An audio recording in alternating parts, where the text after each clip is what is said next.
All right, testing 1, 2, 3.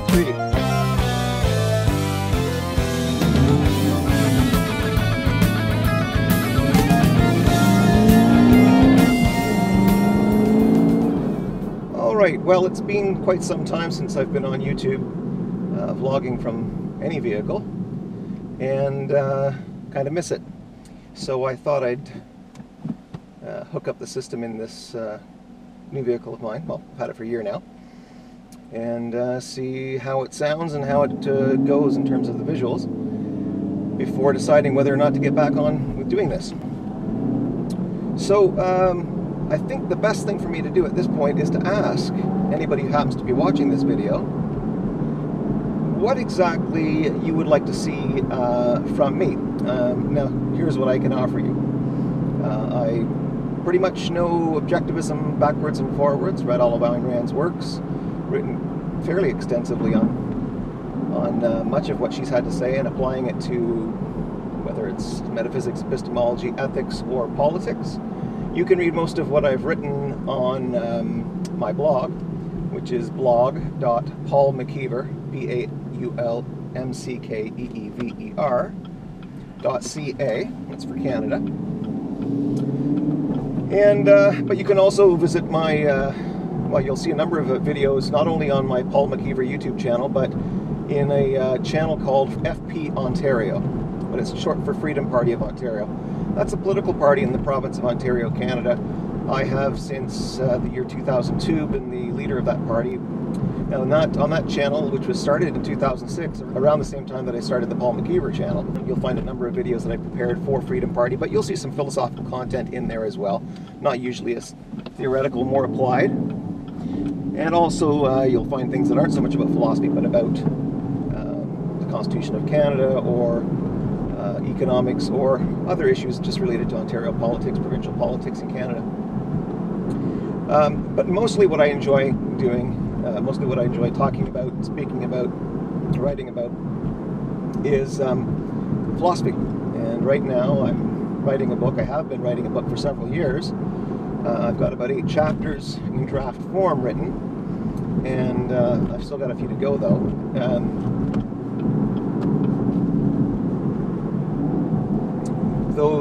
That book will be on a certain idea that I've got about philosophy in general, and I apply that idea to a number of problems in philosophy. When will that come out? I'm not quite sure. I'm thinking it'll probably be released within about 2 years.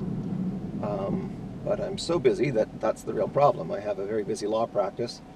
I've been busy with Freedom Party. We just finished an election that was held on June 7th, so I'm given a slight reprieve on that because the next election won't be until 2022. Actually, I just enjoy speaking with people who enjoy taking ideas seriously, and you know, I'm looking for things to do on my drive home other than listen to books, because I've been doing a lot of that lately. I'm looking to be more productive during my time.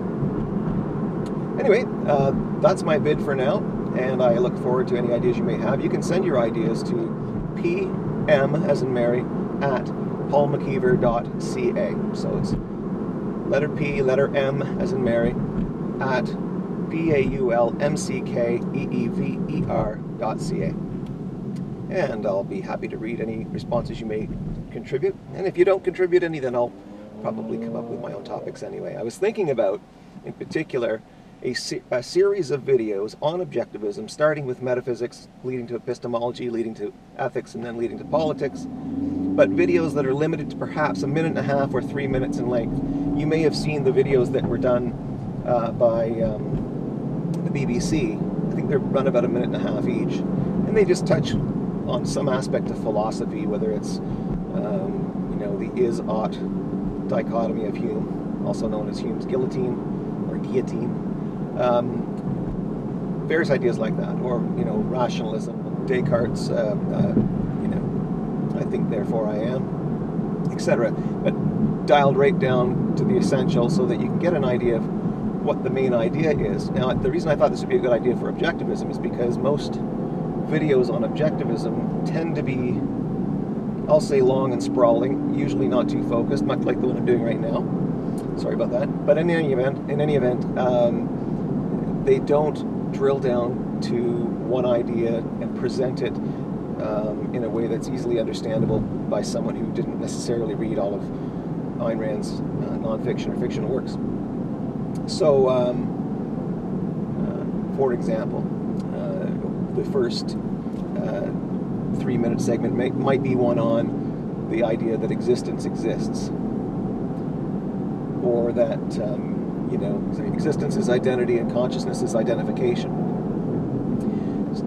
There's a very tight little topic. Maybe it wouldn't be as tight as I just made it seem, but I think it could be drilled down to essentials in perhaps 1.5 minutes and 3 minutes. And if you wanted to then take your time and chew on each little idea rather than sitting down and watching a video for a whole hour about objectivism, that might be one way to go. So let me know if you're interested in that at all. In the past, I've also done a series on money and banking. I probably could extend that a bit. It's been quite some time since I did that series. It was around 2006, 2008, maybe 2010. And it's still available on YouTube. Several parts, starting at the basics, what is money, and etc. And working its way up to, I believe, fractional reserve banking was in that video series. So, and there's another opportunity to talk about objectivism. For example, how objectivism deals with the issue of money and banking and lending. There's been a long-standing disagreement within the objectivist community. What is with this fellow? A long-standing objectivist disagreement about how Ayn Rand saw fractional reserve banking. And so I'd like to give people my own view on what I believe was her view on that. My own view, just as a quick heads up, is that she was not in favor of fractional reserve banking, but didn't know what fractional reserve banking was per se. She certainly at least didn't give any indication that she had studied it at all. So I think she was more interested in the general principle of not lending what you don't yet have. And so I'd like to go into that. Those ideas, most of her ideas on money and banking, I would argue, come out of her essay titled Egalitarianism and Inflation.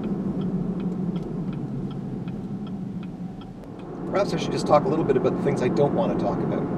I'm not particularly interested in Donald Trump, or any American politics for that matter. I don't follow it very closely, don't care about it. Not because it doesn't affect me, it's just that most of the commentary is so ridiculous that it's not worth commenting on. I don't really care to comment on or consider what some fool said about American politics, because almost everything being said about American politics these days is foolishness. Partisan, ad hominem. If there's some good stuff being said, some good analysis being said, it's probably just being said for the purpose of keeping the facts straight, but not for really getting to the bottom of any important aspects of what's really going on. In other words, I'm not particularly interested in discussing whether someone has correctly identified what Donald Trump has done or what Donald Trump has not done. I read the newspaper, read the books, read the commentaries, you'll know. What I'm more interested in talking about is what ought to be done politically, and what ought to be learned philosophically. Similarly, I wouldn't be all that interested in talking about, not on my channel anyway, about Ontario politics, the new premier, the old premier. Nothing's going to change there in terms of government policy, and if you want to see what I have to say about provincial issues or the premier of the day, well then, go to the Freedom Party channel on YouTube, that FP Ontario channel, and if I've done something recently about that, you'll see it there. If I've been on a TV show, I've been on several TV shows, you can see most of my appearances on the FP Ontario channel. But if you want to find something specific to Ontario politics or to Freedom Party, then don't look for it here on the Paul McKeever channel. Look for it over on the FP Ontario channel. You might alternatively want to find out how it is that I came to learn Objectivism, so that if you haven't started learning much about Objectivism yet, you can learn tips and tricks for how not to waste your time and what order to read things in, and that kind of thing. I can give you a bit of an overview right now, actually. So here it is, Paul McKeever's overview on how to study Objectivism. Actually, there are two schools of thought on this. Dr. Leonard Peikoff, in emails that I've had with him, has suggested that the best way to do it, or said that the best way to do it, is to study the fiction works first. So, you know, Atlas Shrugged, and before that was The Fountainhead, both books by Ayn Rand, novels by Ayn Rand, and then from there to start reading the more concrete stuff, the non-fiction works, which were originally published as newsletters in the 60s, and I believe it as far as the early 70s.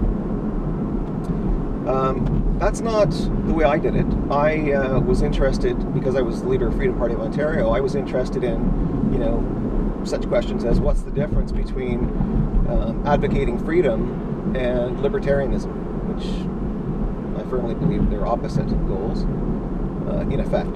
Not necessarily explicitly so, but that's the effect of them. They are opposite. And so I ended up starting with the collection of essays that were drawn from those newsletters done by Ayn Rand and others. It was a collection, it was collective work, and Leonard Peikoff contributed, etc. Nathaniel Brandon contributed, a number of other people. And the books, most of the nonfiction books that you'll find on the shelves, if there are shelves anymore, or that you can order online, are actually collections of articles from those newsletters that have been put together in a somewhat logical order in most cases. And it also turns out that each of those books generally focuses on one of the branches of philosophy. So, for example, Capitalism, the Unknown Ideal, focuses on the political branch of philosophy. You'll find articles in there about money and banking. You'll find articles in there about rights and the nature of government. But the book that really took Objectivism home for me, the one that really hooked me in, was a very small book, slender book, titled The Virtue of Selfishness. And the very first essay in that in particular, which is called The Objectivist Ethics. The Objectivist Ethics essentially lays out, for someone who hasn't read any of the other books, how it is that Ayn Rand, well, if you want to put it this way, how she solves the problem presented by David Hume, how she derives a code of good and evil, virtue and vice, not from a God saying so, not from commandments, not from some innate hardwired programming of the brain like some of the evolutionary psychologists are promoting these days. I think Sam Harris among them. But how she bridges that gap, how she goes from what exists out there to what you should do with your life, what decisions you should make, which actions you should take. So that certainly was an important book for me. Arguably the best place to start if you're going to read nonfiction is none of those articles. In fact, nothing that Ayn Rand even wrote. What I would do is pick up a book by Dr. Leonard Peikoff titled Objectivism, the Philosophy of Ayn Rand.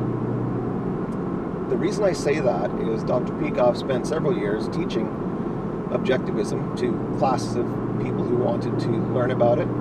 Ayn Rand attended some of those classes and at one point said that unless and until a text was written explaining her philosophy in a systematic way, his course on Objectivism, or his classes on Objectivism, were to stand as the best statement of them, best presentation of them in a systematic way.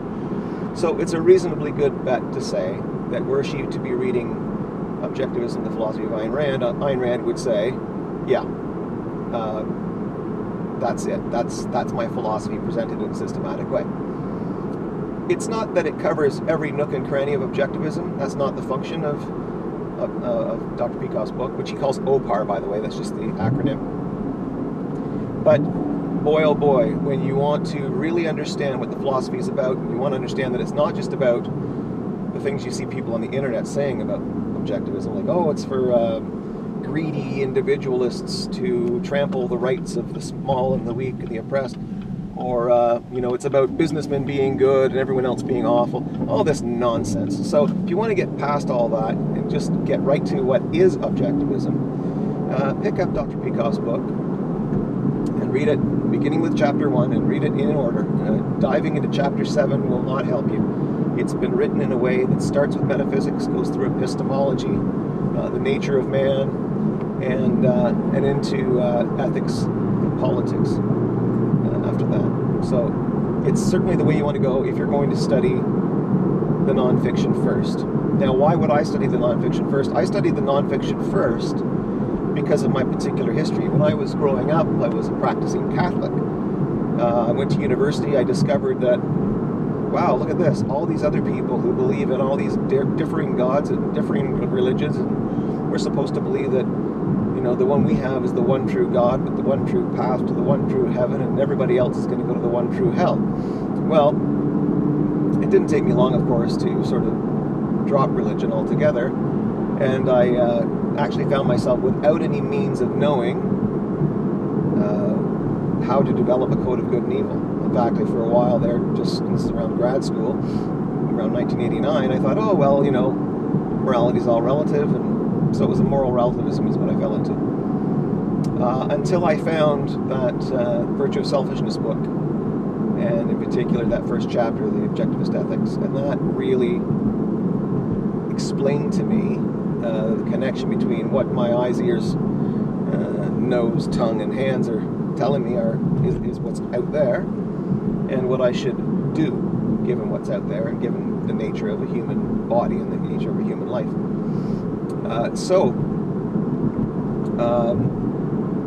If you think you're at that point in life where you're losing your religion, as it were, or you're losing your God, and you're looking for some other proof or some other explanation for how one could live a good life, be a good person, OPAR is certainly going to deliver that for you, as is that first chapter of The Virtue of Selfishness. In fact, you might read that first just to prove it to yourself, and then get into OPAR.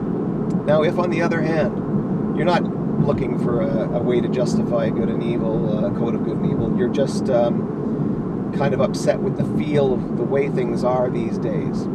Okay, so you don't like that it's the case that everyone's being grouped according to race, or according to sex, or according to sexual orientation, or what have you, and all that Democrat, left-wing, whatever you want to call it, identity politics. If you're sick of that kind of stuff, as an example, or for some other reason, you just don't like the way, you know, what's being presented as art these days, or what's in the movies these days, etc., and you're wondering, why, you know, does the world have to be this way? And why does it feel this way? Why are people acting the way they are? Well, then you'd probably want to read the fiction works first and get a sense of what Ayn Rand had as her sense of life. And you'll find, especially in the case of Atlas Shrugged, you'll find a shockingly perceptive, some have said, you know, it was kind of a prediction on her part about where society was going in terms of the economy and politics and everything else.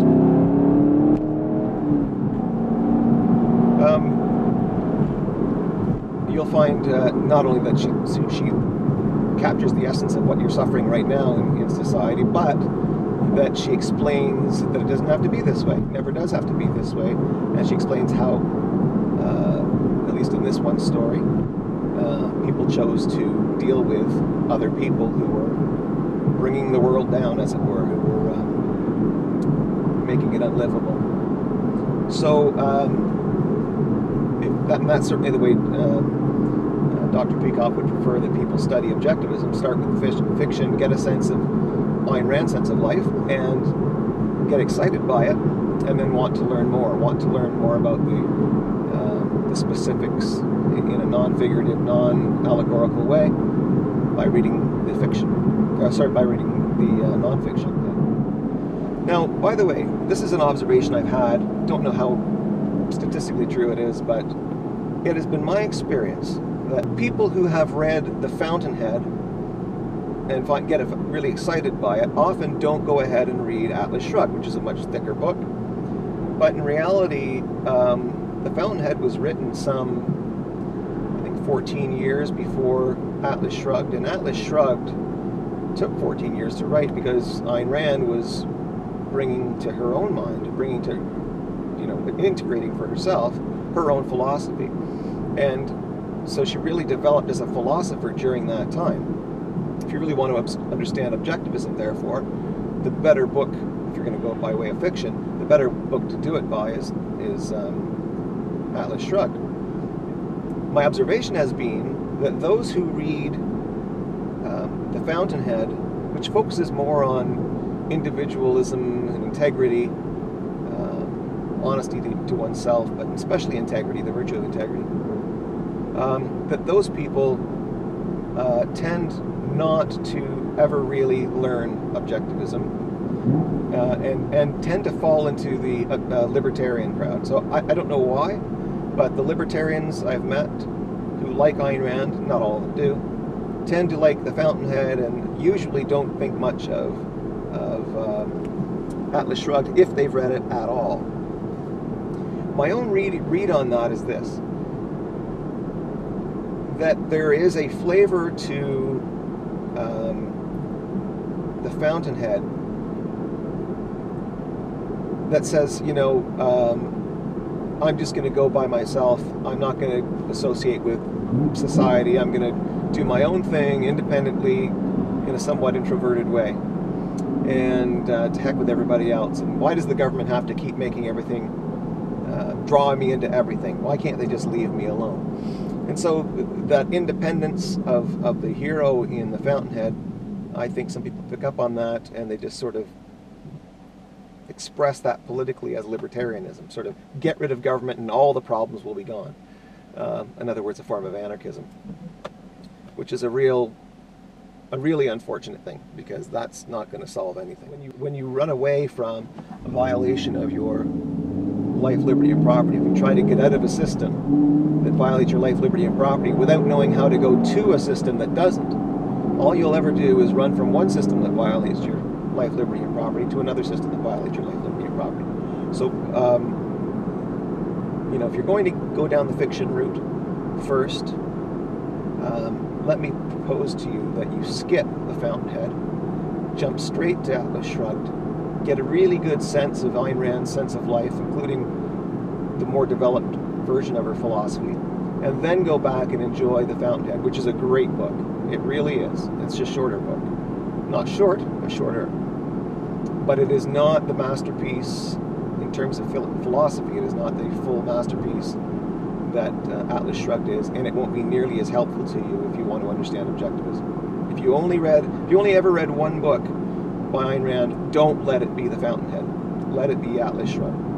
So send me your emails. Just drop me something quick, pm@paulmckeever.ca, and who knows, maybe we'll come up with something interesting to talk about. And I'll try and keep the time down to 1.5, 3 minutes, so that people don't have to listen to me drone on like they did in this one. On the other hand, if you like listening to me drone on, you can tell me that too. All right, take care. Bye.